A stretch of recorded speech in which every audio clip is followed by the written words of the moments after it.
right, we are here at Bonnaroo 2011, day 4. No worse for the wear and tear. I'm here with Ryan Bingham, singer-songwriter on Lost Highway. You just played a great song. Can you tell us a little bit about, where that song came from, when you wrote it? It was a song off our first record, Mescalito, and it was kind of one I'd had for a little while in different pieces, and it was. I was at the time I had this old truck with a camper on the back of it, and was kind of living out of that, and just kind of roaming around in between like Laredo and Houston and Fort Worth and kind of around through there, and it's just kind of basically about kind of just traveling around that part of the world and just kind of the stuff around you, people you meet. Mm-hmm. So would you say a lot of your songs are autobiographical? I think to some point, I think they were more when I was first starting to write. It seemed like they were, tended more to write about the stuff that was going on with me, like personally, and stuff like that. And then kind of as I got older and traveled around a lot more and kind of experienced a lot more stuff, started kind of writing about more things around me, and kind of the places you go and the people you meet. Mm-hmm. And but yeah, a little bit all of it mixed in, as well. So. Mm-hmm. When did you first start writing songs, and what inspired you to, pick up the guitar and put pen to paper? The first time I got a guitar, my mom bought me one when I was like 16, and then we moved down to Laredo, Texas, and it was like a year later. This friend of my family, this guy they were hanging out with, coming over, he'd play the guitar and he'd play these old mariachi songs, and I just got my guitar out one day and he showed me how to play this old song, and just kind of was something about it, that something clicked where I got it and was playing, and I started writing songs because that was the only song I knew for about a year. I got just sick of playing it, and I got me we had moved away from Laredo, and I was living up around Fort Worth, Texas, and I just bought me one of those books that has all the different chords in it, and tried to learn some chords, and just kind of sitting on the front porch and writing about the street I lived on or whatever, and just making up songs. Most of it was pretty basic and like 1 and 2 chord song, well, kind of like it is now, I guess. Uh-huh. But yeah, just kind of there was kind of guys like in Texas. There was a scene of guys, like Joe Ely and Robert O'Keen and stuff. Those were kind of the first time I was 18 and going to some of these venues and seeing these bands play live. Before that, when I was living in Laredo, it was mostly the kind of Tejano and mariachi bands that you would see live, And so it was really kind of my first experience with seeing these guys doing it and making a living at it. And I was like, shit, try this out.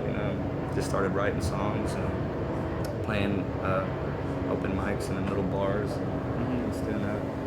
I mean, Texas obviously has so many legendary songwriters, from Townes Van Zandt to Guy Clark to Robert O'Keen. What is it about Texas that breeds such a unique songwriter? I don't know. I was born in a little town, Hobbs, New Mexico. It was right on the state line of Texas and New Mexico. It was a couple hours from Lubbock, where like Joe Ely and Terry Allen and all those guys were from. And I just kind of grew up listening to that music too. Like my uncle had a bunch of their records, a lot of Townes and Guy Clark, and so I guess when I just started writing, that was the stuff that I listened to, was inspired by. I don't really know what it is. If it's so many different influences, I guess. You're right there by the border, Mexico, and all the Tejano and Conjunto and mariachi kind of influence, and around New Braunfels in the hill country, the German kind of polka band stuff, and then you get up around Fort Worth in Oklahoma, the Western swing, and the blues and jazz coming out of Louisiana and things like that. So I guess there's just a lot of stuff, a lot of musicians that kind of converge around Austin in that area that mix it up quite a bit. Well, you've released 3 albums. Mm-hmm. You're still a young man, but a lot of people, when they listen to your music, kind of get a picture of an old, seasoned vet in their minds. Where does all this gravitas and grit come from in your music?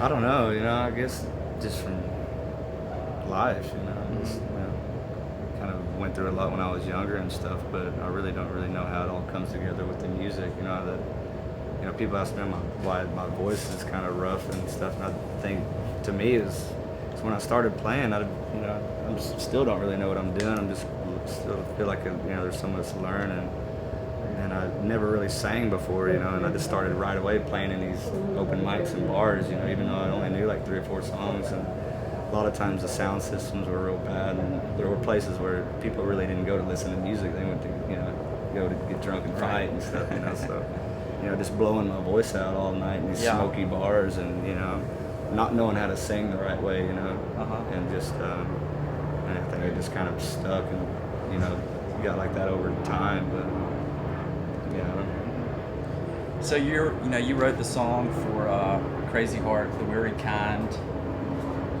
How was that process? How did you go about writing that song? I mean, you wrote it, I guess, in the third person through the eyes of Bad Blake, his character. Was that something that just came out very quickly?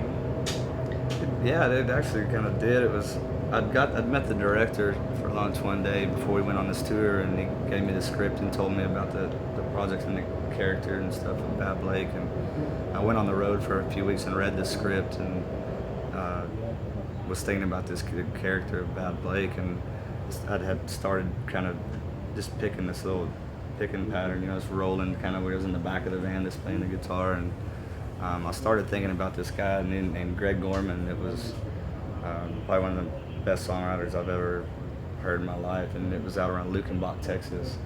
I used to go out there a bunch. There was kind of late at night, they'd have campfires and stuff during the week, you know, and people sit around and play songs, and I met Greg and this guy named Danny Terry and a couple of these other guys, and a lot of times at night when the tourists and stuff were there, you know, people would sit around campfires and play, but they had this place down the road called the Armadillo Farm where a lot of these guys lived in these, you know, travel trailers and stuff. And so we'd all, you know, pack up and we'd go out there and kind of disappear in the woods and sit around and play songs. And Greg was kind of one of those guys that he didn't like to perform in front of people. He would just, the only time you could ever hear him play was, you know, if he'd had a bottle of whiskey and it was laid around a campfire somewhere, you know, in the middle of the woods. But he was just one of those guys that I don't think he really lived anywhere. You know, he would show up in his truck one day, and then, you know, he'd be gone for 2 or 3 months, and then all of a sudden he'd pop back up. You know, and it was, and ended up me and him and Danny Terry went down to Port Aransas one weekend. We were writing songs in a hotel room, and he left going back and ended up having a heart attack and dying. And it was just like this tragic, you know, that was like the Bad Blake to me was him, you know, and so right away that song just kind of came out of thinking about him and all those guys. But yeah, it kind of came pretty quick just from thinking about them. Now, you were a bull rider in your teens. Were there any similarities in the life of a bull rider and being a touring musician, or even being, you know, a writer? A lot of bullshit. No, so there's bullshit on the bull riding circuit. Bullshit and bull riding, bullshit in the music business for sure. I guess you can't escape it. I think the world is just bullshit, no matter which avenue you walk down.